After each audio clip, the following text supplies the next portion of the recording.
ఇక 10 ఏళ్లలో ఏం జరిగిందని చెప్పి ఆర్ఎండ్బి శాఖకు సంబంధించి ఎక్కడెక్కడ ఏం కన్స్ట్రక్షన్ జరిగినాయి, ఎక్కడెక్కడ రోడ్లు వేసి ఎన్ని అక్రమాలు జరిగినా కూడా రివ్యూ పెట్టేందుకు కోమటిరెడ్డి వెంకటరెడ్డి ప్రత్యేక నజర్ సారించిందట.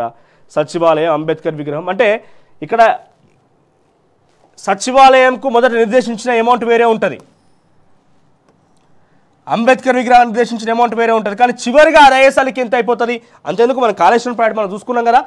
మీరు గమనిస్తే కనుక ఒక్కో మోటార్ కోసం మెగా కంపెనీ ఖర్చు పెట్టింది 60 లక్షల రూపాయలట. కాళేశ్వరం ప్రాజెక్టులో బిగించిన ఆ మోటార్ల గురించి 60 లక్షల రూపాయలు. కానీ ప్రభుత్వం చెల్లించింది ఎంత? 2 కోట్ల 60 లక్షల రూపాయలు. అంటే ఈ పైన 60 లక్షలు తీసివేస్తే 2 కోట్ల రూపాయలు ఒక్కొక్కటి పెంచుకుంటూ వచ్చింది. ఎందుకోసం? కేసీఆర్కి కమిషను, గవర్నమెంట్ కమిషను, ఇక్కడ ఈ మెగా కంపెనీకి లాభాలు 2 కోట్లు. అంటే సుమారుగా ఈ కాళేశ్వరం ప్రాజెక్టు మొత్తంలో ఒక 50 మోటార్లు యావరేజ్గా, ఎక్కడ మేడిగడ్డ, సుందిల్లా, అన్నారం ఈ ప్రాంతంలో 50 మోటార్లు కనుక వేసుకుంటే ఒక్కోదానికి 2 కోట్ల రూపాయలు. అంటే 100 కోట్ల రూపాయలు ఓన్లీ మోటార్ల మీద దండుకున్నది సంఘటిత సంస్థ మెగా కంపెనీ. నిర్దేశించిన అమౌంట్ ఎంత? 60 లక్షల రూపాయలు వాళ్ళు పట్టి కొన్నారు, దాన్ని ఆ యొక్క మోటార్ తీసుకొచ్చి బిగించిన పరిస్థితి. కానీ 2 కోట్ల 60 లక్షల రూపాయలు వాళ్ళకు చెల్లించారట అదనంగా. సో ఇక్కడ గట్ల ఏమవుతుంది?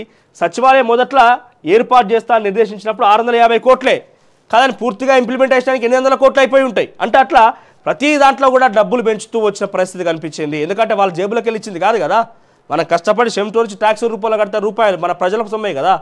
వాళ్ళు వ్యక్తిగతంగా ఇంటికెళ్ళి వస్తే రూపాయికి 5 రూపాయలు, రూపాయికి ₹1 లేకుంటే 25 పైసలు అట్లా అడుగుతారు. కానీ మనం ప్రజల నుంచి వచ్చే సొమ్ము కాబట్టి అప్పనంగా అటు ఇటుగా పోయి మళ్ళీ ఏమవుతుంది, ఆఖరికి వస్తే సముద్రంలో కలవాలి. ఎన్ని వాగులు ఉప్పొంగినా, ఎన్ని వరదలు వచ్చినా, ఎన్ని ఇల్లు కొట్టుకపోయినా ఆఖరికి వస్తే ఎక్కడ కలవాలి? మళ్ళీ పోయి సముద్రం కలవాలన్నట్టుగా ఎన్ని రకాలుగా మనం విడుదల చేసినా మళ్ళీ ఆఖరికి వస్తే తేడగలుగుతుంది గరే సముద్రం. కేసీఆర్ ప్రభుత్వంలో, కేసీఆర్కి సంబంధించి కుటుంబంలో కలిసేటువంటి గత ప్రభుత్వ పరిస్థితుల్లో కాబట్టి ఆ రకంగా నిర్దేశించబడ్డది.